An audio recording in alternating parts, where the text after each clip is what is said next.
Welcome to new SailfishOS podcast. This time around, it might seem like a basic feature. How does the keyboard on SailfishOS work? I want to show you some of the tricks that are hidden, maybe in the keyboard, a little bit hidden at least. So let's open up TinyEdit, a nice little editor. And of course, the keyboard works just normally. I can just type in hello. And this is how it works. Of course, you have some advanced options as well in SailfishOS, just like, for example, I want to switch the keyboard layout from English to German, for example. I can just swipe on the keyboard to the right, and now it's in German. So you can see QWERTZ instead QWERTY. And of course, I have also another option to swipe again to see Ü, Ä, and Ö. This is the default German keyboard, and this is my German keyboard that you can download on Open Repos. So you have some different keyboard layouts that you can download on Open Repos and just simply install. And if you go to your settings, you have the input methods, and there you can see the active keyboard, and you have the option to see all of the keyboard layouts that are available. And after installing, you have to activate your keyboard layout here, and then you can choose it from the swipe menu. There's also another possibility to switch between the keyboard layouts by simply pressing and holding on the space bar, and then you have the option to just simply go through your keyboard layouts, especially useful if you have lots and lots of keyboard layouts and you don't want to go swipe until you reach the one that you want to use. There's another nice feature. Of course, you can see this. There's a word prediction, of course, feature, and there's a keyboard feature for the clipboard. So I can swipe to the right to see the contents of the clipboard. As you can see, it's hello because I copied the hello before. And yeah, I of course have the option to just press and hold, and then say I want to delete this from the clipboard, and then the clipboard is clean. There's another feature which allows you, if you want to type uppercase letters all the time, you can just, if you're typing normally, you can just press once and it will go into the uppercase mode, and if you press again it will go into a caps lock mode, and then I can type like this.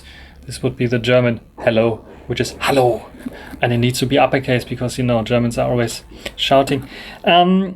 So this is that. Then, of course, if I'm on the German keyboard layout that I have here, the QWERTZ keyboard layout, how do I enter this Ü, Ä, Ö special characters if I don't want to switch the keyboard layout? What I can do is just press and hold, just like on every other virtual keyboard, and then I have some special characters letters, just like here. I can type in the Ü. I can do the same for the Ö and for the E as well. And this works for other languages as well, of course. But what if I want to type in do you have time? And then a question mark. What I can do, instead of going here into this layer and then have a question mark, you can see it will stay on this layer and then go back and then just continue writing. What I can do is just simply, let me delete this. What I can do is just simply hold here and then go to the special character, let go, and it will then jump automatically back to the normal characters.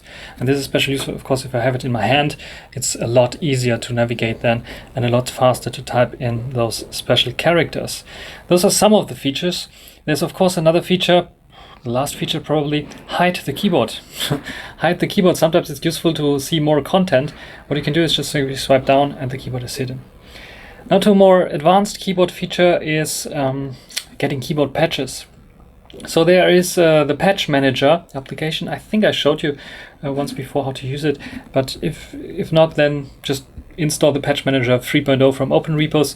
You can find tutorials on how to install stuff on Open Repos, and then you have the option to go into a patch web catalog, which will allow you to see many different patches, and there are also keyboard special patches, and you can install them. One of those is my BlackBerry-like keyboard special patch. If I activate it here, it will install the keyboard patch, and then I need to reboot the system, and then I have the option to see the keyboard layout in a different patched way, and with this you can adjust even more stuff on your keyboard.